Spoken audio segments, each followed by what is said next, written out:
What's going on, you guys? This is New York Adventurer 1994 here, and it's Wednesday, October 12th, 2022, and I have two stories to tell tonight, two throwback stories, and they're going to be in both separate videos, so there's going to be two videos tonight.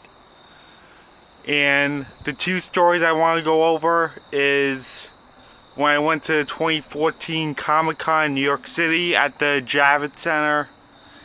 And the next one is in 2016 when I went to Great Wolf Lodge during the Halloween stuff.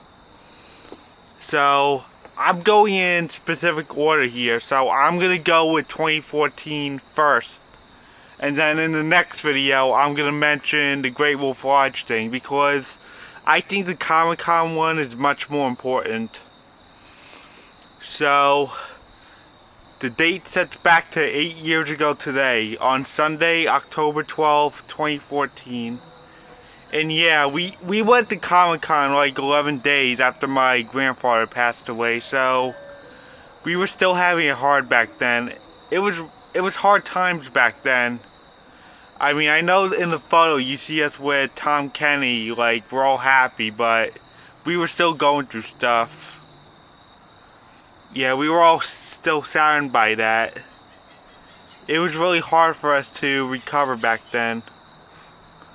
But I'm going to tell you the story anyway, because I thought it was interesting. So, on Sunday, October 12th, 2014, we went to Comic-Con, and I was in my Ding 1 costume from the Canada hat because that was going to be my Halloween costume for the year.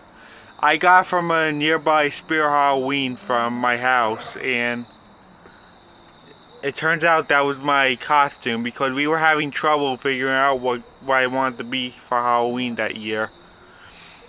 So we left the house at like 9 in the morning and we got there about like 10:30. And we like parked near some tall building. Yeah, we had to like take an elevator down. I don't remember what building it was, but let me just speed ahead. So we arrived at the Javits Center about like 11, and there was like this massive line, of course, to get in. Thankfully it was nice out that day. Yeah, it was a massive line, and they already had inflatables up. Yeah, this is actually our first impression of a Comic-Con convention. This was actually our first Comic-Con yet. So this is a first impression for all of us. The New York City Comic-Con at Javits Center. And then we got in, and then we walked down all the aisles of the Comic-Con. We actually walked through the whole thing. It was amazing.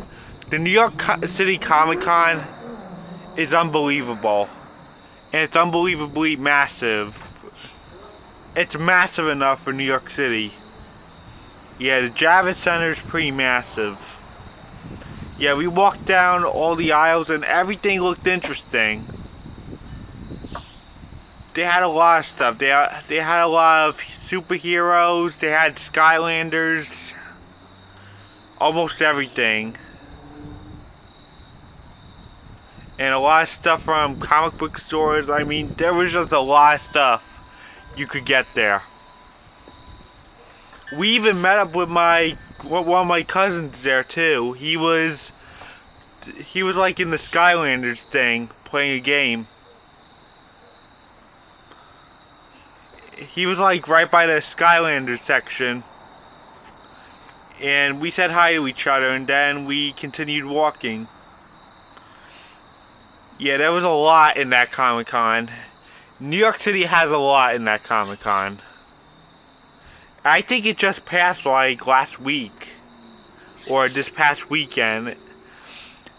Yeah. New York City Comic-Con usually happens through the Columbus Day weekend. From Thursday to that Sunday. Yeah, there was a lot there. There was a lot of comic book stuff. There was a lot of superheroes there. It was absolutely incredible. And then later on, we went to the basement area and we got our autograph with Tom Kenny, the voice of SpongeBob. That was like a big deal for all of us. Yeah, Tom Kenny did not just voice SpongeBob. He was like a big face of Nickelodeon. He voiced many Nickelodeon characters. I mean, he did other stuff too than just Nickelodeon. I know but he's mostly famous for his SpongeBob and Ice King role. I mean, he did Disney, he did Cartoon Network, he didn't just do Nickelodeon. But he's more noticeable in Nickelodeon because he did characters like SpongeBob, Dog from Cat Dog. Yeah, he has a massive list full of characters that he voiced. Tom Kenny is a big deal. He voiced more than just SpongeBob in SpongeBob. He voiced more than one character in SpongeBob. He just didn't do SpongeBob. Yeah, this guy is a pretty big deal. I also have a video of me waiting in line to get his autograph back when my channel first started back in 2015, and my channel was like less popular at the time. Yeah, I have a video of that when I started YouTube. I had like a throwback to upload, and the Tom Kenny video was one of the throwbacks. Yeah, I posted it back when I first started, when I was looking through my old videos to see what I could post from the past. Because my channel was so young at the time, I didn't really have much ideas of what to film back then.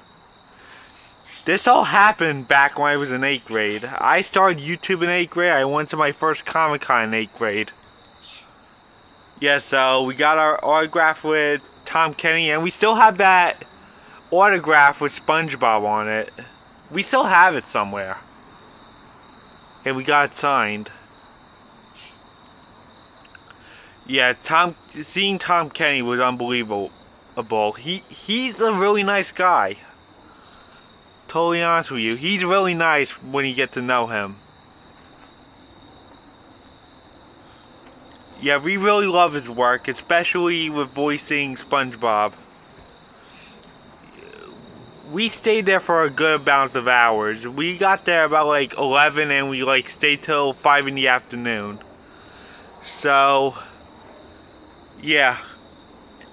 We will never forget when we went to the 2014 Comic-Con in New York City at the Javits Center.